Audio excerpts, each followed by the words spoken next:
really good. I congratulate you on it. Thank you. I've been spending a lot of time at the UN, and they tell me it's really a big bestseller there. That people are really, they can't keep it in stock. It's amazing. They're selling hundreds of them at the bookstore there. That's good. I can't think of any place I'd rather see it. Right. That's an important place for it to be. Yeah. And your background is really interesting. You know. Welcome very much to Conversations, where I'm pleased to welcome to the program Dr. David Korten. And Dr.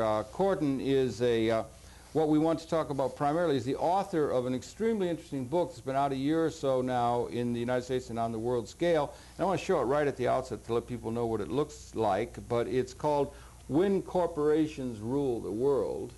And this happens to be the paperback edition, but it's been out, I guess, now a year or so. And is doing, we were just chatting off, that is doing very, very well at the United Nations, where well it ought, and it ought to do well with the whole world community in terms of trying to understand what's taking place. And David Korten, welcome very, very much to Conversation. Thank you. Pleasure to be here. We want to talk about the book and some of the implications you bring up, but I find in these things it's very best, usually best if we let you share, if you would, with the audience your own background, some of your academic background, your personal background, and then we can start talking about the implications of a world where the corporations run it all, as you see it. But would you share your own background for us, please? Well, you know, it's been quite a journey, and I sometimes feel that that the whole thing has almost been preparation for what I'm doing now in terms of this message. You do, but, you know, as you know, my academic background is from Stanford University, and I have an M.B.A. and Ph.D. from the Stanford Business School. Right, in business? In business, okay, right. Actually, I mean, one thing that's significant, it's actually in the area of organization and organization systems. So when I look at economics issues, it's not from the perspective of an economist, but rather the perspective of organizational systems or behavioral systems and the nature of the incentives and the dynamics and how they actually work. Okay, interesting, yeah. So that's the perspective from which I look at things like the global economy. Yeah, okay. Now, actually with that background, I took a rather unusual career course because I became fascinated, actually my last year of undergraduate work, with the problems of poverty in third world countries, as we called them then, underdeveloped countries. And set about, first of all, to set up business schools in the third world. My wife and I set up the business school in Haile Selassie University in Ethiopia, and then I was the Harvard Business School advisor to the Central American Management Institute, all on the theory that bringing modern management skills to people of third world countries was the way to develop their economies and bring them into the modern age. Okay, and that is important, that their management and the ability. Management is very important. You were in the business school. You're not someone who was just in a broad brush kind of way condemning business or something of that sort. Not at all. You know these management skills are essential, and business itself, and the private sector, and all of these things are essential to the progress of the world society. You know, it's important. You know, I've been on talk shows where somebody call and say, "Oh, this sounds like a '60s or '60s lefty," and of course, in the '60s, I was setting up business schools, and I was doing my military service during the Vietnam War. So conservative, right? You have conservative credentials, right? Very much so, and I do push that now that that my message tends to move well beyond the conservative message. Do you think you have changed in your view of the world? Oh, absolutely. You've had a change. Oh, absolutely. In terms of the way you saw things, and you saw the world differently when you were building these business schools and so forth than you have come to see it. Very much so. Yeah, an epiphany of some sort, or how well, there was no sudden event. It's been a very long, gradual process of, you know, I began to. You know, first of all, was concentrating on training managers for business organizations, and even you know, there's a time when I was in business school that I got fascinated with the role of multinational corporations, we called them at the time, and you know, their potential to bring development to poor countries. So that was one of the things I was particularly interested in. But then, you know, I gradually started getting interested in problems of public sector management, and eventually into development programs, particularly programs that were trying to deal with the issues of rural areas, like, you know, irrigation development programs and small-scale agricultural development. Did you get health involved in programs and things like community that. development activities, or what did you think of those? Or Well, a number of the things I was involved with dealt with community development, and I think the spirit of that is very is very much in the right line. But part of what I came to realize, particularly working, with time, I ended up moving away from the international aid establishment. I worked for many years for USAID. for how long? Well, for 8 years with USAID. Oh, I see. I also worked in the field 3 years with the Ford Foundation. And eventually came to realize that the foreign aid programs generally could not deal with the real issues. I mean, many of the projects that we worked with were attempting to deal with poverty, but they couldn't deal with the structural issues. And in fact, one of the things that we found was that almost invariably, the programs funded by development agencies, like in irrigation, which was an area we specialized in a lot, that if you looked at what was happening traditionally, many areas of Asia where we worked, for hundreds of years, farmers had gotten together and developed their own irrigation systems with their own resources, ran them themselves, and so forth. Now, what happens when you come in with a government-funded irrigation scheme? Some big shot from Iowa. Well, you get the advisors from Iowa, but you also get the bureaucrats from the national agency coming down. Right. Okay. And we would experience projects funded by major donors, by the Japanese or by the Asia Development Bank or the World Bank, that would go into an area where the farmers had for centuries been running amazing irrigation systems, highly complex and very efficient, and they'd essentially obliterate those. They'd wipe them out. And those farmers were very carefully in touch with the ecology about them, because they were often on the edge, and they didn't have a lot of wiggle room to be doing things that were sort they knew of how to work cavalier experiment. Right? They knew how to work in balance with nature. And they had to also, because very often they're very close to it. Those harvest year to year. Absolutely. They really depend on it, and so this cavalier sort of theoretical kind of let's try something new is not something that is necessarily going to sit so well with them, nor should it. Yeah, I mean, one of the worst tragedies we observed was on the island of Bali in Indonesia. It's an amazing culture. The whole culture is built around the irrigation organizations. That's the foundation of the community. And the systems are just elegant. They're just they're astounding. And some of them, one that we were particularly amazed by, the farmers literally tunneled through 30 kilometers of mountain to get the water to their fields. 30 miles? Yeah, 30 kilometers. Oh, 30 kilometers. Well, that's still a real. But then you get a big development bank coming in the name of helping the poor, giving a big foreign exchange loan to the country, and and the engineers come in and wipe this out. And you can imagine the farmers are not always terribly pleased with this help. Right. Well, you must have been aware that coming out of your graduate school and everything, you were interested in developmental possibilities for helping the people in the less developed world. So you were in the aid.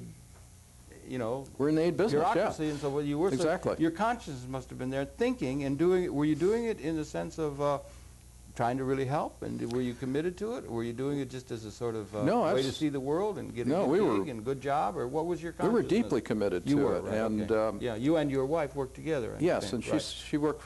She still continued to work for the Ford Foundation and still does. And the results, particularly of her work, were quite extraordinary because.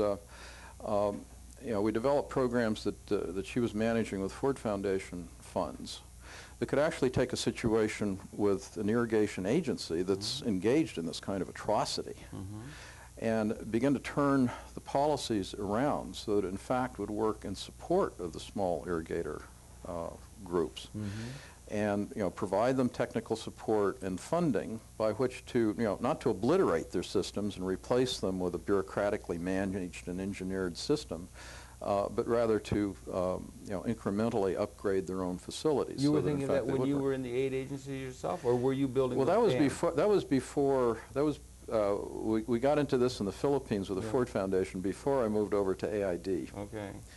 And what we learned that it's possible to work with the aid bureaucracies to essentially turn them on their head, turn them upside down, so that instead of coming in with blueprinted plans that they impose, they work with the community, find out what the real needs are, and work up. So it's democracy. Yeah, and so it's in the spirit of community development. Yeah, exactly. They tried to do that and work with the community and let it come from there rather than be imposed. Right. Yeah. Now, you see the difference between what we were doing when we were working with the bureaucracy to bring about this change in normal community development is that most community development interventions go village by village. Yeah, right. And they're community by community. Yeah, they're discrete projects. Right. Now, what we were dealing with in the irrigation case is a process of dealing with a whole resource management system, a whole national program for irrigation development to turn the policies around from a policy focused on creating very large, very expensive irrigation systems that often didn't work very well. Right. With a program of providing support on a systematic basis to communities so that they increase their own control over that resource. Yeah. So you get into the same kind of issues. I mean, it can be in healthcare, or very major one that that my wife worked with and still working with is in forestry. The whole difference between whether you manage huge government-run forest areas and then you contract out to be logged off by big corporations, or whether you organize the forest resource so that that land and the trees is controlled and managed by the community, and that the harvest is selective, is sustainable, and is used in a way that keeps the economic value in the community. Now, what about those who are going to say that in order to keep all of these local controls and the possibility that you're going to forestall the possibility of realizing large economies of scale? I mean, how can you ever have a combine that can get all of the advantages of technology and get the production up and the productivity up and so forth by catering to all these small interests that don't see the big picture?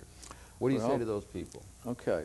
What we're dealing with there is one of the major fallacies of development. And it turns out to be a major conflict between the perspective of ordinary people and the perspective of people who work in the big corporations, who work in central governments, who work within what I sometimes call the economy of money. And it's a system that is to some extent creating wealth, but in many respects is much more engaged in the concentration of wealth, the transfer of wealth. Now, just like when you go in with an irrigation bureaucracy and take over the small irrigation systems, you're taking control away from the people, and you're allocating more resources to a bureaucracy rather than to actual meeting needs of the local community. Yeah, right. Now, the same thing. Take away their sense of autonomy, too. Yeah, but I mean, you take, exactly. Oh, very much so, and break down the social structure. Right. But of course, even worse are the programs of, like the structural adjustment programs of the World Bank that come in and if there are any subsidies for small-scale farmers, they'll pull those out and they'll shift the subsidies to the export-oriented corporations that are producing bananas or pineapples or whatever for sale in the global market. Now, what you do is you then end up driving the small farmers off of the land, which is then taken over by corporate interests if the land's any good. And they'll employ a few people at generally very low wages. Right. Other people, okay, that's large scale, economies of scale, higher productivity, and so forth. Right, or production, perhaps, Well, it may or may not be more total production, but it's certainly more profitable because you're not consuming none of these people consuming their own produce. Right. No. But to the extent that you're if there were really good jobs for these people, which is the theory. I mean, you go into if they go into a factory job with a union scale and earn $20 an hour or something, you'd say, well, okay, they're better off than they were as small-scale farmers, subsistence farmers. Even if that process is playing havoc with the environment.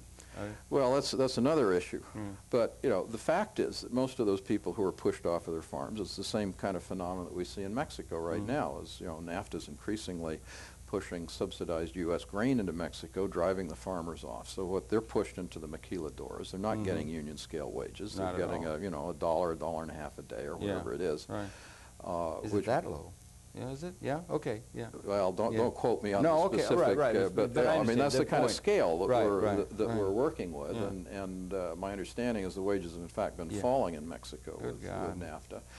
So, you know, people living in absolutely squalid conditions, absolutely no job security. Very often the jobs are so hazardous, or, you know, you get repetitive stress syndrome and so forth that, you know, you hire young kids, young women, and within a few years they're incapacitated. They can hardly work at all. Yeah, right. So, you know, what you're really doing is not providing better opportunities for people, but transferring control over the wealth, over the natural resource base that they use for their subsistence, and over, you know, economic activity in general. And of course, that's what's happening. To these gigantic corporations. To these gigantic corporations. That embody the capital assets. Yeah. Increasingly. Which, you know, which in turn are controlled by the global financial markets. Right. Okay. Which have transmortified into just absolute monsters that are that have only one goal, which is maximizing short-term profits. Well, that's always been the case with business. You were in the business school. You weren't, you know, is to increase their or to safeguard their profits. The trustees. Obviously, if I may, when you go back to your academic training and you came up, did you have a basis of theoretical understanding of economics? I mean, you studied of course. Adam Smith, and you studied Say, and you studied Ricardo, and all of these guys. Or did you have a system that came into the modern period where you could see yourself in a certain sense as a Keynesian, as a supply-sider, or did you have a system of economics understanding, macroeconomic understanding, against which all of these other kinds of thoughts were and somehow, you know, gestating in your own mind? Yeah, I mean, we of course. Or can you label yourself? Studied economics in no, but I'm saying school, but it's personally to yourself. Did you have a system of economics that you cottoned to, as it were? Not really. Sense? No, really. I was not at that point a student of economic theory. In fact, I actually started out as an economics major as an undergraduate. Right. And I found it just deadly boring. That's what everyone says, uninteresting. The dismal science. Yeah. Oh. Yeah. And it's somehow, you know, even though it relates to the most basic things in our everyday life, it somehow didn't seem to relate to any kind of reality. Yeah. And at that point, you know, I came from a rather unsophisticated background and I was the first one in my family to go to college. Oh, well, good. And so, you know, I remember, I have this vivid recollection of reflecting on my economics courses and saying, you know, I came to Stanford to get an education. Right. And, you know, I'm really not enough into it. I'm not even sure I really know what it means to be educated, but I have a very strong sense that studying economics is not it. You know, it's really funny. We did a program once with Isaac Asimov, and it was amazing. You see the books. He'd written hundreds of books. Yeah. And they had to start from Shakespeare to, you know, arithmetic formula and so and sort of thing. And I asked him, what is the one is there anything he hadn't written on? Because he'd written on everything. And one was economics. Yeah. It was just couldn't face it. It was just too boring. And yet it is. And do you think all those macroeconomic considerations, despite the boringness of it and that sort of thing, it still seems to be, in some sense, that is the rationale behind which so much of these things you're talking about are taking place, and that whether we like it or not, in a certain sense, it's incumbent upon us to try and understand in some sort of way the economic rationale by which we allow these corporations to move that way, and this laissez-faire development and all of these kind of things. You know.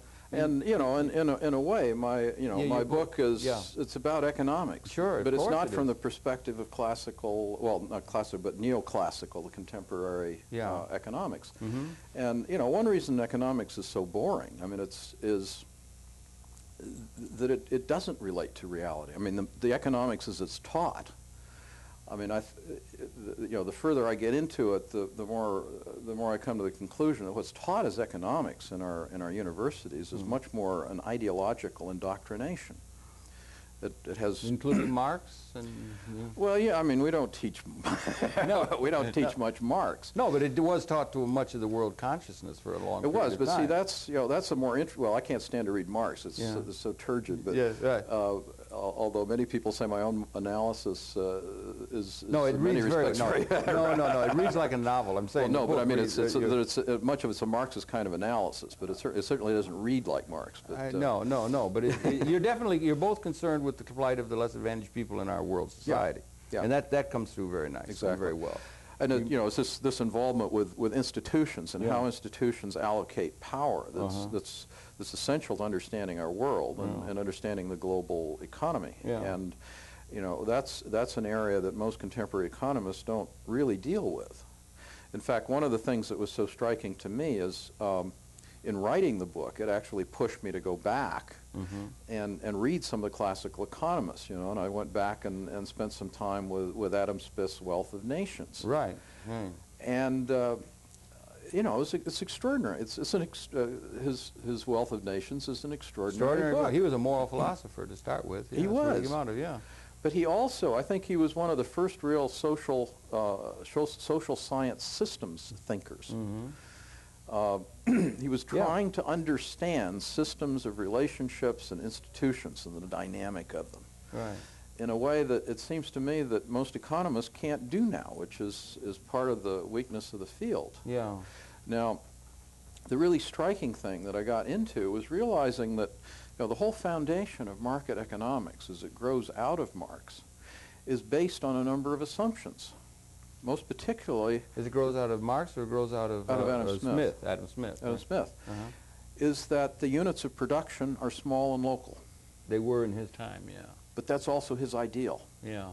The whole book, The Wealth of Nations, is almost a tirade against any kind of corporate concentration or combine or monopoly. Or government. Now, see, that's trickier.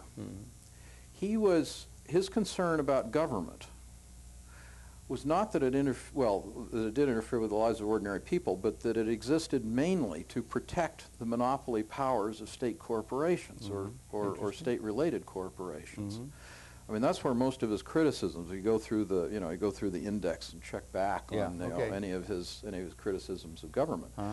And of course, in his time, the whole idea that government would be involved in environmental regulation and any kind of social welfare activity or redistribution was just not part of the consciousness. That was not so. The days of satanic mills. Yeah, I find no sense in which he was attacking the functions of government that now the conservatives are trying to get rid of. What he was attacking were the functions of government that are exactly those areas that our current government and politicians are trying to protect, which are the subsidies to the corporations and the implementation of rules that favor the big corporations at the expense of the possibilities of small firms and maintaining control of local economies.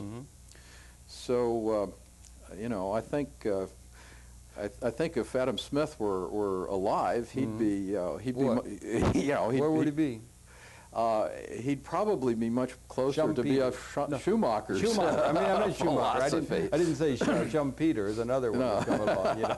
But he probably was small as beautiful. Yeah, it's a much more thing Schumacher you feel. kind of philosophy. Well, that maybe we're reading into it what we because he's the basis of it and so forth. But you didn't.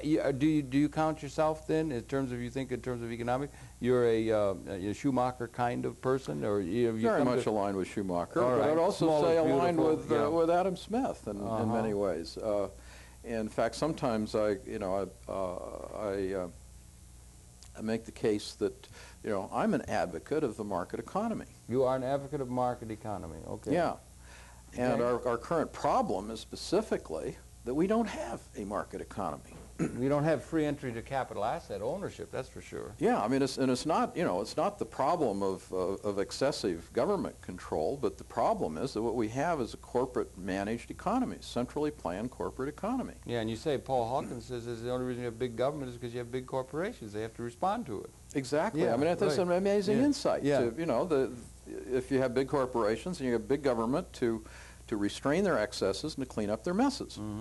And there's a lot to that, which means if we really don't want big government, which I'm not much of a fan of myself, but okay, along with scaling down government, we've got to scale down the size of our corporations and economic units. But what about the people who say if you scale, you could only do that by artificially not allowing them to realize all the technological advantages that large economies of scale do offer?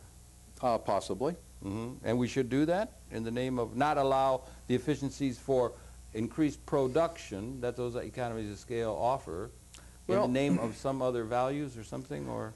Yeah, I mean, first of all, we need to realize that economies supposedly exist to serve people, not to serve the generation of corporate profits. Well, now, if a corporation can make profits serving people, terrific. Well, Mr. Smith used to say that, you know, the invisible hand will distribute, and it's supply and demand, and the visible hand will distribute, and people are best off if they just pursue their own interests, and then the economy of the society will increase most rather than those who are trying to do good. Now, you know, it's almost never mentioned. The only place in the Wealth of Nations where he mentions the invisible hand, I really should memorize this sentence, but it's embedded in a sentence in which he says that because essentially the intelligent investor will want to invest locally where he can control his own assets, thereby by pursuing his interest, he will maximize the benefit to the larger society, or something to that effect. And these others have just all blown that out of context.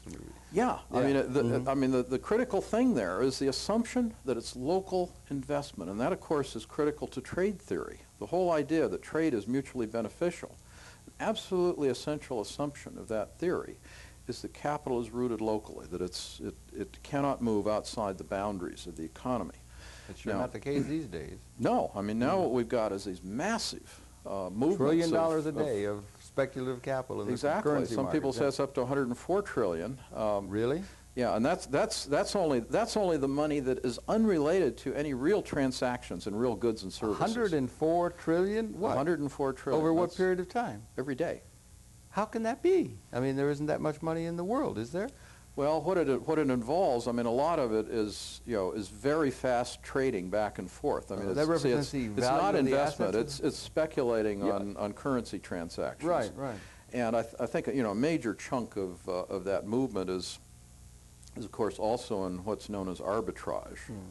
It's the guys with very big amounts of money, very big computers, catching momentary imperfections between the Tokyo market for currency and the New York market. So, it's trading at a fraction of currency's trading a fraction of a cent difference in the two. So they place simultaneous orders to take advantage of the spread. So, that sort of thing in a way is not terribly consequential.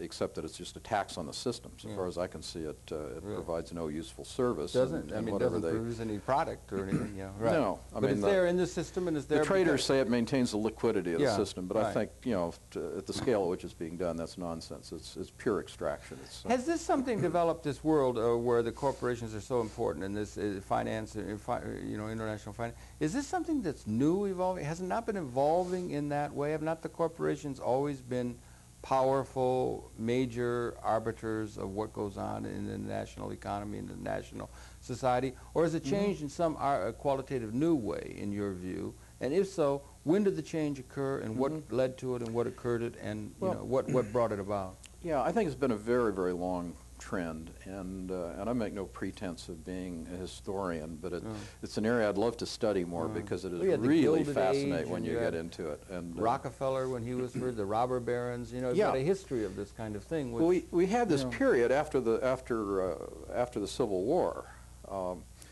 where you had the rise of the big corporations, and it was a fairly rapid movement. And of course, one of the things that we neglect from our history is that back from the foundations of the United States,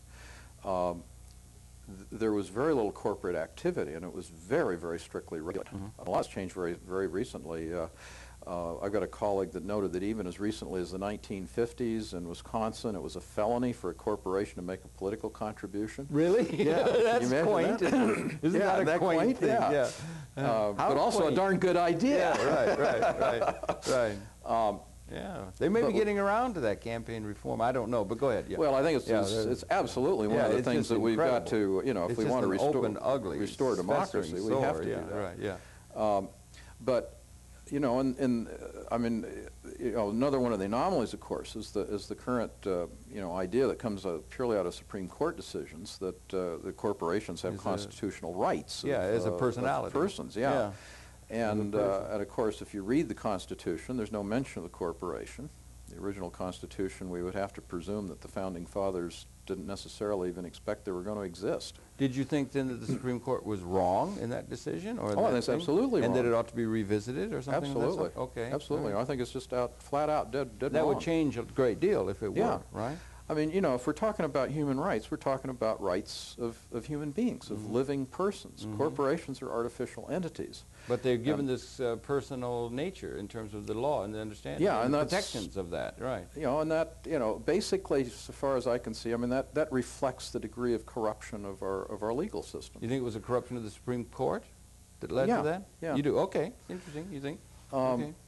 And you got a lot of the members of the Supreme Court come out of the legal system, which is engaged with serving corporate clients and serving the rich, and there's a frame of reference that comes to that. Hasn't it always been so, though? The rich were served. The rich have been served in societies ever since the beginning of mankind. We can't say it's a totally new phenomenon. No, right. But it's moving into a new dimension in your view. It's moving to a new dimension. When corporations rule the world. Yeah, that's right now. I mean, there's no... the title introduces some ambiguity for marketing purposes, but there's no question about the reality. Now, you had the period of enormous corruption during the Civil War and the profiteering, which resulted in a certain amount of concentration of wealth, which then became the foundation. We began to build the large corporations and. As I understand it, very substantial corruption. I mean, very similar to what we have right now in terms of, special favors from Congress and concessions and so forth that allowed the building of these massive corporate fortunes.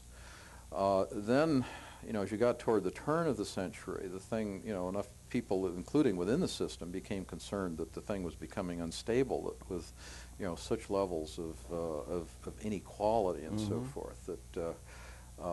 You were actually catering to revolutionary forces. So no, we built into the progressive era. Teddy Roosevelt came along and that sort of thing. And there was some reaction to that. Yeah. So they started to build in some reforms, and then of course things got sufficiently out of control in the 20s that it triggered the Depression, the financial collapse, the financial speculation, which looks rather much like. What we're replaying right now. You think so, right? Okay, that's interesting. We can talk about that, later. But then, with the Depression, allowed Roosevelt to come in, gradually more controls. You move toward a much more pluralistic kind of system with a strong government, strong labor unions, which resulted in actually a massive wealth distribution back in the direction of equality. Greater equality. Well, away from capital toward labor. Really. Yeah, so that's when we really began to develop the middle class. That those of us that grew up in the post-war eras just sort of take for granted as that's what America's about is the middle class. Yeah. But then then that started eroding again, and after particularly about 1973. Yeah. Those things didn't track anymore. Well, there's several things. I mean, our domestic corporate. I mean, there was concern about I think about the flower child era and this rejection of consumerism, which was, really a revolutionary attack on the system. But you also had the rise of the East Asian economies and their increasing penetration of our economy. So, many of the leaders in the business community being, hey, we're this this thing's getting out of control. It's not working anymore. Yeah. Trilateral Commission founded, so they started getting much more aggressive in terms of politics and public relations. Coming back to the legal system. I mean, you have conservative foundations and conservative funders, specifically funding economics education in law schools. Now, I mean that's about as transparent as you can get in terms of essentially, recognizing the role of the legal system in protecting this absurdity of corporate rights. So you're introducing this ideological indoctrination into the training of the young lawyers, so that they be sure to have the again, the lawyers are the you know, the thing they're mostly concerned with. It seems to me the law and all of it is the economic status of things. I mean, that's what the law in the whole game is about. And we don't well enough understand what exactly that's going on, because just as you say, in 1973, particularly the transfer of the wealth toward labor and higher wages, and the labor unions were strong. This global pattern was not so well developed. There was the containerization was starting to come. There was the beginning to develop. The Marshall Plan had brought up the Western European countries, the Asian Europe. It was beginning to develop a feisty kind of world situation, which was leading to a global economy.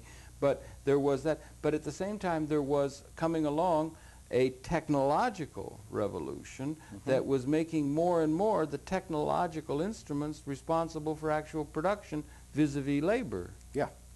And so the labor in the mass-produced economy, if Sara Lee now, they produce all kinds of things with not a single person in there doing it. So the claims of labor upon development, upon income, was being based not so much anymore upon their contribution to the actual production in the mass economy, but was being based upon some sort of other principle by which they were going to get income. But it hasn't worked because they're not.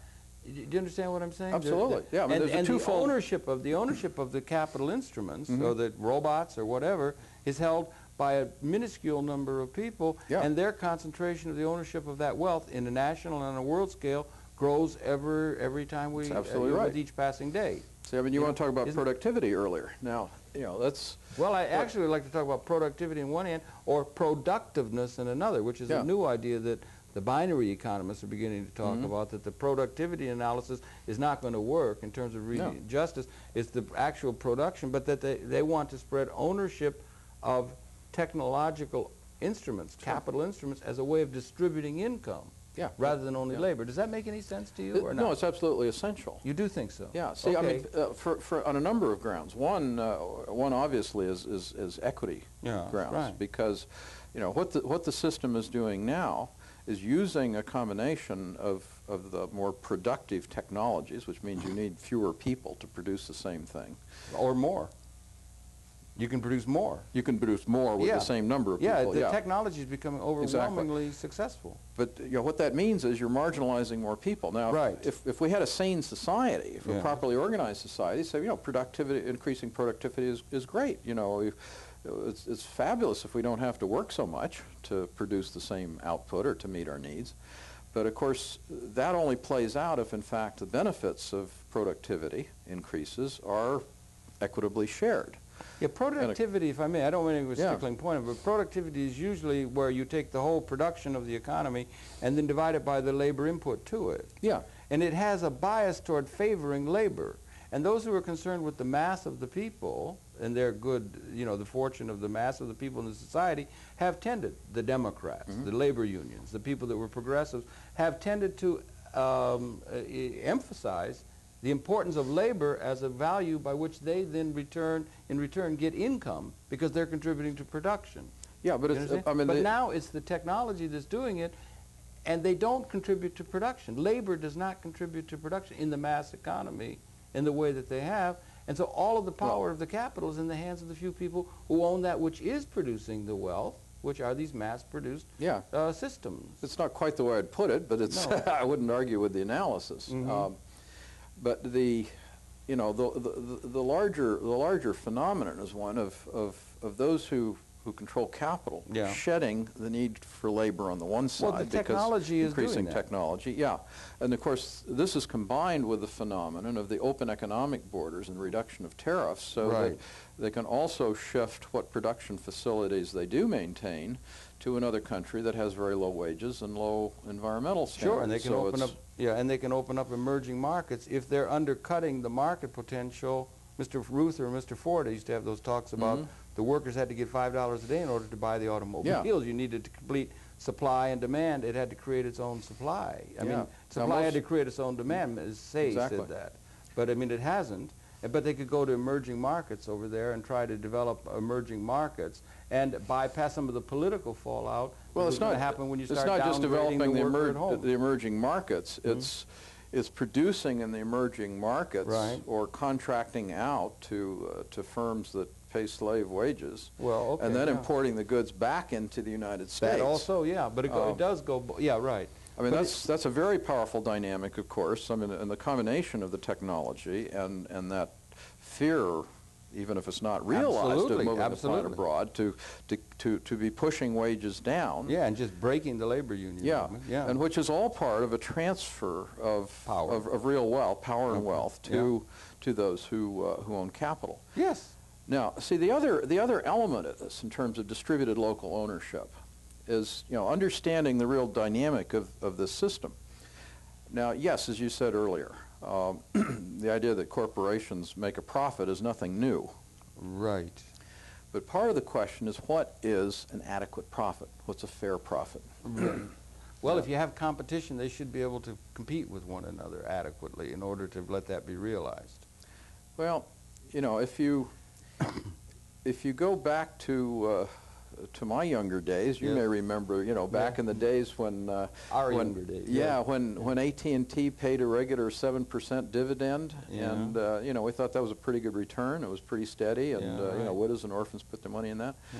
You know, now you look at a 7% return, you say, oh, I mean, that's you know, you scoff at that. Yeah. I mean, you know, the average mutual fund in 1995 was returning 25% overall, and over a number of years, the average Standard & Poor's 500 corporation has been increasing profits at a rate of 20% a year. Mm-hmm. Well, then, do you think this is a solution to the problem? If we could just begin to build ownership into everything through mutual funds and so forth, Well, everything's going to be taken care of? No. See, let me play the argument through in terms of what's happening. I mean, you know, on that level, the issue is that, you know, we've gone way beyond any concept of what is a reasonable profit or a reasonable return on money. Capital. Now, well, you call it capital, and that makes it sound like something substantial, but another part of the fallacy here is recognizing that you know, there are capital assets that are real, like buildings and equipment and technology and so forth, but we also tend to use capital to simply refer to money. And you know, that's one of the things I've just been getting more and more into. You know, in a sense, we've almost got two parallel economies. One is the economy by which you make money, quite literally, and the other is the economy that involves real wealth, the creation of real capital wealth. assets, real assets, right? Yeah, real Productive assets and real right. people and real nature and Right. you know, productive land and you know, all of that. In fact, understand it. You've actually got to separate these. I mean, remove the money out of the whole system, and just look at how the system operates. You know, the production, the physical production of goods and services, and how that's allocated. And then you realize over here you got this other system for creating and allocating money, which is nothing. I mean, money is nothing but a number. I mean, that's part of breaking out of the illusions and myths and fallacies that befuddle us in understanding economics. That the money system is just purely a system for allocation. It's purely a human artifact. It doesn't exist really except in our minds. Well, it exists in accounts, numbers, and It it's a way of exists in accounts and accounting numbers, but yeah. you know, when you talk about capital movements between countries, the capital yeah, flows, right, $1.4 trillion, and most of that's just simply numbers going from one computer. 1.4 trillion. I thought you said 104. Oh, no, I'm sorry. No, That's you said 1.4 trillion. 104. Oh, no. I see. We're not there Yeah, yet. I was going to say, that was a bit of a quantum, you know. Yeah, no, we're not there I yet. couldn't fathom it. Yeah. But anyway. Glad we got that straightened out. But the, you know, most of that has nothing to do with, you know, real capital flowing across borders. It's numbers moving from one computer account to another. It doesn't even necessarily have to go to a different computer. It may. You don't think this is like getting into virtual economics? Well, it's or very much into virtual reality. The knowledge industry or something. And what like we've that. got is a whole class of groups. A lot of them live, you know, work down here in the Wall Street area. Yeah. That are terribly good at manipulating the money system. Right. You know, pyramiding values in land and stock markets and so forth, and then, you know, this ends up being the system, which is the only point of accountability of the global corporation. Okay. is to the financial system. Right. And right. you know, if because the political is being eclipsed. Yeah. The political entities on a The world scale politicals- is being eclipsed as Exactly. a player. You don't have any borders as far as the nation-state doesn't corporations make are much sense or concerned. anything. And these are all just profit centers for Yeah. these centrally planned economies that are larger than Castro's Cuba. Okay. Yeah. Now look at some of the rest of the dynamics. Again, we referred back to the share of AT&T, and it was very common back in those days, and we didn't have mutual funds. There might be some investment or insurance funds, but normally if you were a participant in the stock market, you owned a real share of stock in a company. And most of us, we'd buy a share and we hold it for years. Okay.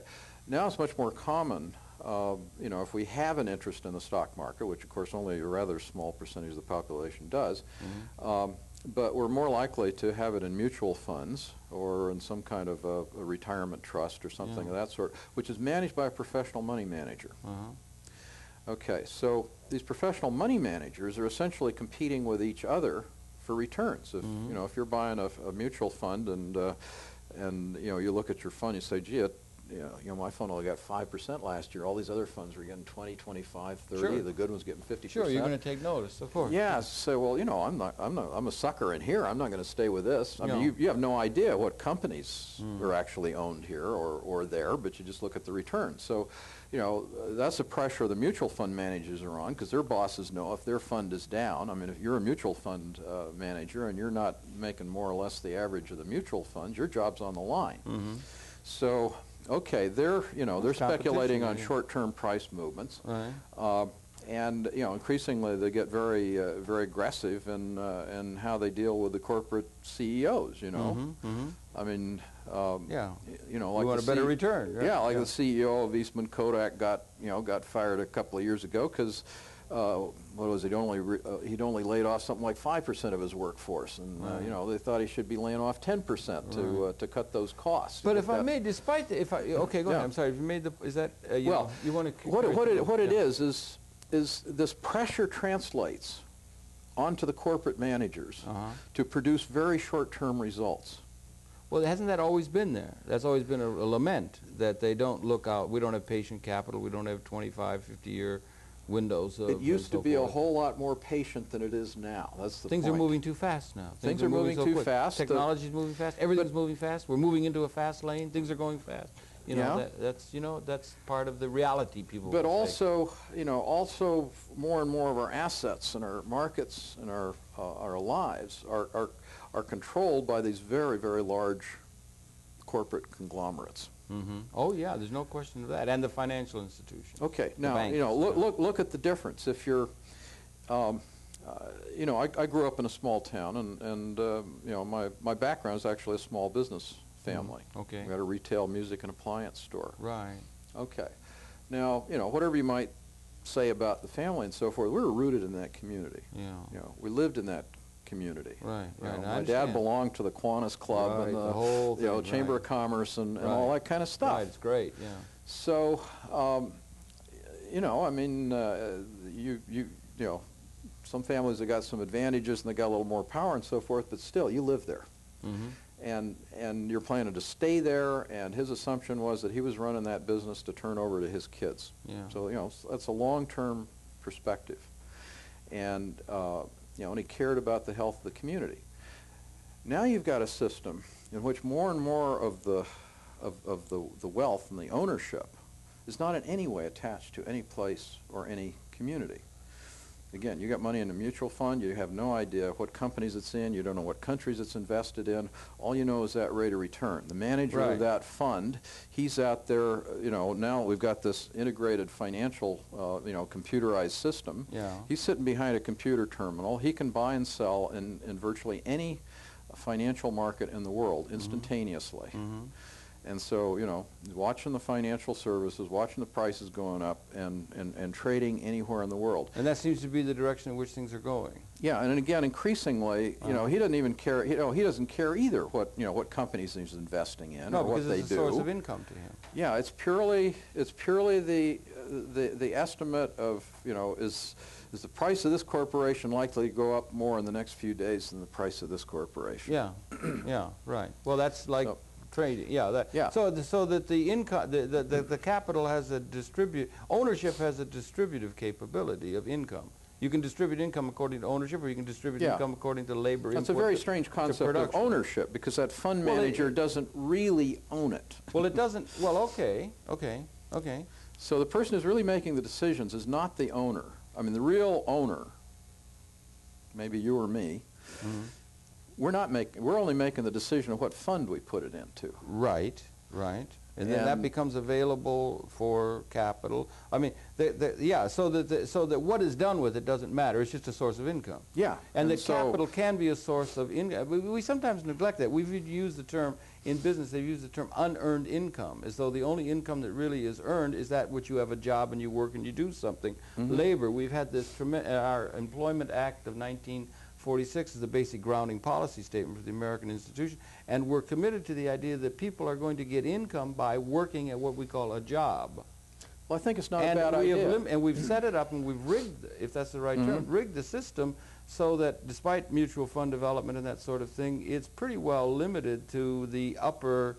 I mean, some figures see 1% owning 40% of capital assets in our economy. That 1% owns 47%. 40. Well, some figures get high. Well, that's incredible. Yeah. And it goes into a world pattern that way. So that the ownership of capital... Yeah, on a world scale, it's worse. Yeah, right. Okay. There's 285 billionaires in the world or something, and their income is equal to, what, 45% of the population of the world. It's really staggering. But the capital and the ability to own the capital instruments to the degree that that exists in the world is held by so relatively few. It's all financed by self-insurance of putting up collateral capability to make an investment that will pay for itself in 5 to 7 years, the Wall Street standard. It takes for a loan or a business investment to pay for itself.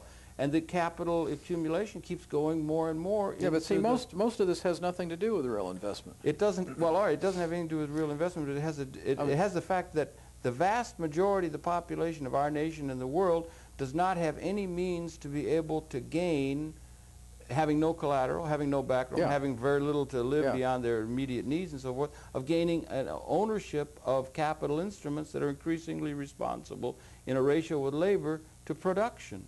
Yeah. We're becoming capital intensive in the mass-produced economy, and the means of which that capital contributes to production is technical instruments and capital, you know, that kind of thing. Well, so the mass of people cannot get any ownership as a way of getting income, and one wonders whether that should be revisited. That idea they're going to distribute all income according to labor. You'll sharpen your analysis if you stop talking about capital. Okay. And talk about, you know, when you mean money, speak of money. Okay. Because so much of what's happening is simply, you know, just because I happen to have a few dollars that I can put in the stock market. I mean, these are, you know, they're nothing but numbers that I happen to have that in, you know, my bank account. I can put it in the market, and I may earn 25, 30, 50% on that. Over what period? I mean, a year. That's incredible earning. I mean, that's a very high. Well, it is, but if I pick the right mutual fund. Well, I know, but that's a pretty good track record. But anyway, go ahead. Yeah, but no, but it's I mean, it's not only astonishing. It's from a social standpoint, it's ridiculous. Okay. Because, you know, I haven't put in any entrepreneurial energy. Yeah, but I haven't made any long-term commitments because I can take that money out, you know, any day that I'm concerned that there's a fluctuation in the market. I'm just simply getting a return because I happen to be one of the fortunate people that happens to have a little extra money. Yeah. Some of these numbers that I can put in an account. Well, that's capital. That's savings. That's capital. That's the thing that is used or has been traditionally. It's just money. You think that's all a phantasmagoria or something, or doesn't have any relation to reality? It is very much a phantasmagoria. See, look in terms of the stock market. We've only got about 5 minutes left. Okay. So, yeah. Most of the money that goes into the stock market does not go to a corporation. In I mean, this is these are most of the stock is internally generated. You know, I mean, it's internally, most of the investment, new issues. The real There's practically no investment new capital is it's all retained earnings. Yeah, I mean, this is the thing that even after I wrote this book, I didn't realize until I read a study from Switzerland that brought this out, that the only money in the stock market that actually goes to a corporation that may in some way be related to real investment, I mean, in plant and equipment, productive capacity or whatever, is the new issues. And that's minuscule. Yeah. In terms of the overall. It's all retained earnings. It is. Yeah, right. So, I mean, their estimate, which may actually be high, is that no more than in a mature stock market, no more than 10% of the total capitalization is represented by money that actually went to a corporation in new issues. In new issues, yeah, right. So the rest of that given the situation such as we the rest of that 90% is just transfers from one owner to another and involves bidding up the price of the stock. Yeah. Well, okay. Yeah, and it goes on. No, but that's money. See, it's not capital in any real sense. It's something that happens within the money system. I guess. Do you think there's any problem in terms of labor being displaced by technological advance? Oh, absolutely. You think that is a reality that is coming? Absolutely. And do you think that is a good thing? That's part of the real world. Yeah, Aristotle used to talk about Aristotle used to talk about how the slaves could be able to be freed in the Athenian situation if the loom learned to weave. That we're coming into a situation where technological instruments can become surrogate producers of wealth or of income and wealth, and that that's an advantageous thing that we can see on a world scale. But one wonders, how are we going to do it when all of our criteria for trying to get income to people is their labor, and their labor is becoming less relevant in terms of production, and these robots are becoming more and more productive. See, that's the key. It is only advantageous if the benefits are equitably distributed. Yeah, and they're not now. They're not now. Well, we do not, as a national policy, think in terms of expanding ownership. That's the only thing I can think of some sort of representation of the capital side of production. We don't think in terms of distributing that because we're so locked into the idea that we're going to create jobs. We're going to create small jobs for people, or high-wage jobs for people, and we're going to distribute according to the labor, but we're in and it's mythology. It is a mythology in your view. Do you think it would be advantageous to try to spread ownership among the mass of the society of the world in order to distribute income according to the way goods are increasingly being produced? In order, if only to vouchsafe your market, you're going to need people to be able to buy that which can be produced. Well, absolutely. And it's both a matter of equity, but it's also a matter of control, and it's a matter of trying to pull our production system back into serving real human needs. Well, the production system could provide mass-produced goods and services. Sara Lee cookies and whatever you have, or automobiles, television sets, and these kind of things are done with design. Well, but then it could free people to be living lives of real human concern, like where love and and these kind of real human concerns. But also, look, you use the example of the automobile. We've systematically created a society in which, aside from those of us that live in downtown Manhattan, are virtually dependent on an automobile to survive. If you begin to look what happened to our automobile society, more and more of our lives are devoted to earning money to maintain the car. Our landscape is devastated by highways. We become separated from one another. We spend, people that live in the suburbs may spend an hour commuting back and forth. We have literally created unlivable communities and societies mainly to support the automobile. Yeah, it's something. So this is another aspect of it in a finite world in which we're pushing up against environmental limits is rethinking the whole way we live. Right. I mean, we would be better off if we structured our lives so that we didn't need automobiles. Well, that might reduce total production but increase the quality of our lives. Well, let's get back to Mr. Schumacher. Okay, listen, I'm sorry we could go on talking for hours, but I want to let people know about the book, right? Yeah. When Corporations Rule the World, David C. Korten. He's been Dr. David C. Korten. We didn't get a chance. He was at Harvard for years teaching management there, and important must-read, as Mr. Desmond Tutu says. And David, I want to thank you really very much for coming in. Just quickly, real quickly, this is a new organization I'm working with called Positive Futures Network. This is a journal, a journal of positive futures, and what what we're working with here are ways to create societies that really work instead of just saying no to the damage. And what are the alternatives? You can be you're in the book, in the New York City phone book? No, this is located in Bainbridge Island, Washington. Okay, they can get in touch with me. We can put them through to you. Okay, fine. Again, very David, good. thank you much. See you next time, and thank you very much for viewing. Your pleasure. Okay. Till next time. Gee, I'm sorry, we're just running right out of time. Yeah. That's the trouble, right at the end there. I wish we had known